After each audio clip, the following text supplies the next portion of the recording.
दोस्तों नमस्कार। बड़ी खबर निकल के आ रही है। केंद्र सरकार ने कर्मचारियों की समान वेतन की मांग पर लिया बड़ा फैसला। यूपी के कर्मचारियों को भी होगा इसका फायदा। कैसे होगा, इस पूरी खबर को विस्तार से बताएंगे। दोस्तों ये जो आर्टिकल पढ़ के मैं बता रहा हूं, ये बहुत ही महत्वपूर्ण आर्टिकल है। इसमें बहुत ही महत्वपूर्ण खबरें निकल के आई हैं। चलिए विस्तार से बात करते हैं। अगर आप कर्मचारी हैं तो ये खबर आपके लिए है। दरअसल आपको बता दें कि हाल ही में केंद्र सरकार ने कर्मचारियों की समान वेतन की मांग पर बड़ा फैसला लिया है। बता दें कि केंद्र सरकार के इस फैसले से यूपी के कर्मचारियों को भी बड़ा फायदा होगा, ऐसी खबर निकल के आ रही है। दोस्तों आगे लिखा है, केंद्र सरकार के विभागों के सीनियर ऑडिटर अकाउंटेंट को केंद्रीय सचिवालय के सहायक के समान वेतनमान देने पर खर्च का आकलन 13 सदस्यीय कमेटी करेगी। प्रदेश के केंद्रीय कार्यालयों में खर्च का आकलन करने के लिए कार्यालय प्रधान लेखाकार ने कमेटी की घोषणा कर दी है। कमेटी केंद्र सरकार को रिपोर्ट भेजेगी। केंद्रीय सचिवालय के बराबर वेतनमान देने के लिए all India audit and accounts association 3.5 दशक से आंदोलन कर रहा था। केंद्र सरकार सीनियर ऑडिटर और अकाउंटेंट को केंद्रीय सचिवालय के बराबर वेतनमान देने को तैयार नहीं थी।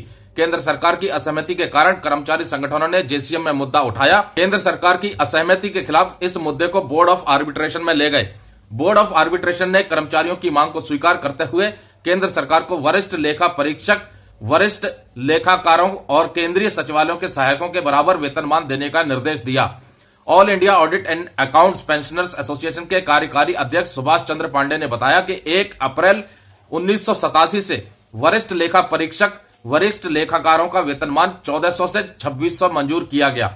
उस समय यह वेतनमान केंद्रीय सचिवालय के सहायकों के बराबर था। ताजा आदेश के अनुसार कमेटी को 1 जनवरी 1986 के बेसिक वेतनमान 1640 से 2900 तथा जनवरी 1996 के वेतनमान 5500 से 9000 का प्रकरण 12 नवंबर 2001 को बोर्ड ऑफ आर्बिट्रेशन में गया।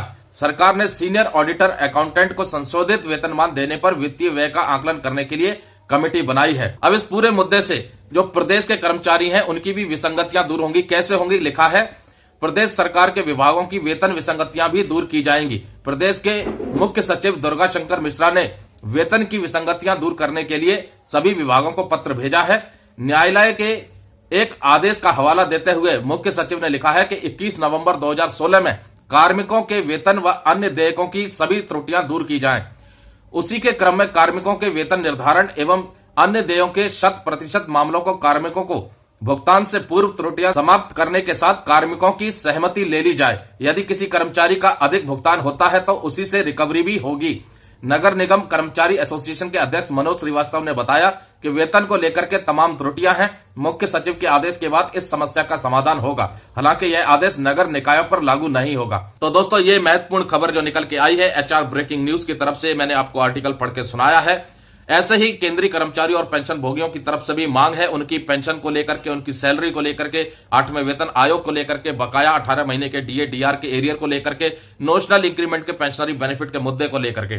तो दोस्तों हो सकता है कि लोकसभा चुनाव से पहले केंद्र सरकार उन मुद्दों के ऊपर भी कहीं ना कहीं विचार बना सकती है और 18 महीने के डीए एरियर के ऊपर जो अभी भी बकाया है उसके ऊपर बड़ी खबर निकल के आ रही है कि कर्मचारी संघों की तरफ से लगातार मांग की जा रही है और पेंशनर समाज की तरफ से भी पत्र भेजा गया है केंद्र सरकार के 3 सचिवों को, जो कहीं ना कहीं इस मामले को सरकार तक पहुंचाएंगे और सरकार इसको दोबारा से रिकंसीडर करके केंद्रीय कर्मचारी पेंशन भोगियों को 18 महीने के डीए डीआर के एरियर के भुगतान को लेकर के बड़ा और महत्वपूर्ण फैसला ले सकती है। नमस्कार दोस्तों, ऐसी ही खबरों के लिए चैनल को सब्सक्राइब कर लीजिए और हो सके तो थोड़े पैसे हों तो ज्वाइन बटन का इस्तेमाल करके इस चैनल को ज्वाइन जरूर कीजिए। जय हिंद, जय भारत दोस्तों।